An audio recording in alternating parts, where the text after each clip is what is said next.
السلام علیکم ورحمۃ اللہ وبرکاتہ۔ ہماری گفتگو چل رہی سورہ انعام کی آیت نمبر 125، 126، 127 سے متعلق۔ اللہ تبارک و تعالی نے ارشاد فرمایا: اعوذ باللہ من الشیطان الرجیم، بسم اللہ الرحمن الرحیم۔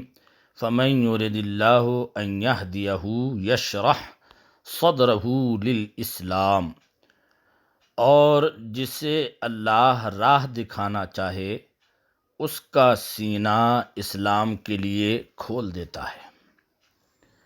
اور جسے اللہ راہ دکھانا چاہے اس کا سینہ اسلام کے لیے کھول دیتا ہے، اس کو ایمان کی توفیق دیتا ہے اور اس کے دل میں روشنی پیدا کرتا ہے۔ وَمَن يُرِدْ أَن يُضِلَّهُ يَجْعَلْ صَدْرَهُ ضَيِّقًا حَرَجًا، اور جسے گمراہ کرنا چاہے اس کا سینہ تنگ خوب رکا ہوا کر دیتا ہے۔ اور جسے گمراہ کرنا چاہے اس کا سینہ تنگ خوب رکا ہوا کر دیتا ہے کہ اس میں علم اور دلائل توحید و ایمان کی گنجائش نہ ہو۔ تو اس کی ایسی حالت ہوتی ہے کہ جب اس کو ایمان کی دعوت دی جاتی ہے اور اسلام کی طرف بلایا جاتا ہے تو وہ اس پر نہایت شاق ہوتا ہے اور اس کو بہت دشوار معلوم ہوتا ہے۔ کأنما یصعد فی السماء، گویا کسی کی زبردستی سے آسمان پر چڑھ رہا ہے۔ کأنما یصعد فی السماء، گویا کسی کی زبردستی سے آسمان پر چڑھ رہا ہے۔ کذالک یجعل اللہ الرجس علی الذین لا یؤمنون، اللہ یوں ہی عذاب ڈالتا ہے ایمان نہ لانے والوں کو۔ اللہ یوں ہی عذاب ڈالتا ہے ایمان نہ لانے والوں کو۔ وَهَذَا صِرَاطُ رَبِّكَ مُسْتَقِیمًا، اور یہ تمہارے رب کی سیدھی راہ ہے۔ وَهَذَا صراط ربک مستقیمہ، یہ تمہارے رب کی سیدھی راہ ہے، دین اسلام، اور یہ تمہارے رب کی سیدھی راہ ہے یعنی دین اسلام۔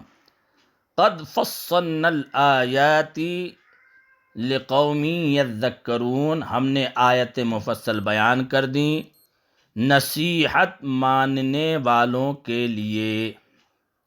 قد فصلنا الآیات لقوم یذکرون، ہم نے آیت مفصل بیان کر دی نصیحت ماننے والوں کے لیے۔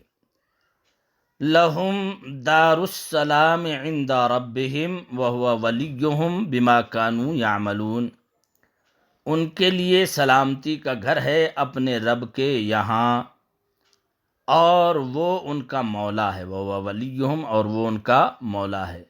بما کانوا یعملون، یہ ان کے کاموں کا پھل ہے۔ تو جو بندہ اسلام قبول کر لیتا ہے اور یہی اسلام، دین اسلام سیدھی راہ ہے، اور جب اسلام کو قبول کر لیا تو ان کے لیے سلامتی کا یہ گھر بن جاتا ہے اپنے رب کے یہاں، اور اللہ ان کا مولا ہے، اور یہ اللہ ان کے کاموں کا پھل عطا فرماتا ہے۔ آج کی اس گفتگو کے اندر اس بات کی طرف وضاحت کی گئی کہ اللہ جسے راہ دکھانا چاہے اس کا سینہ اسلام کے لیے کھول دیتا ہے، اور جسے گمراہ کرنا چاہے اس کا سینہ تنگ خوب رکا ہوا کر دیتا ہے، گویا وہ کسی کی زبردستی سے آسمان پر چڑھ رہا ہے۔ تو ہدایت حقیقت میں اللہ کی طرف سے ہے، بندوں کا کام ہے اللہ کا پیغام لوگوں تک پہنچا دینا، اور لوگوں کا کام ہے اس کو سن کر اس پر عمل کرنا۔ اگر عمل کریں گے تو اللہ ان کا مولا ہوگا اور سلامتی کا گھر ان کے رب کے پاس ان کے لیے ہوگا، اور یہ ان کے کاموں کا پھل اللہ عطا فرمائے گا۔ اللہ تبارک و تعالی ہمیں اور آپ کو ان باتوں کو سن کر ان پر عمل کرنے کی توفیق عطا فرمائے۔ السلام علیکم ورحمۃ اللہ وبرکاتہ۔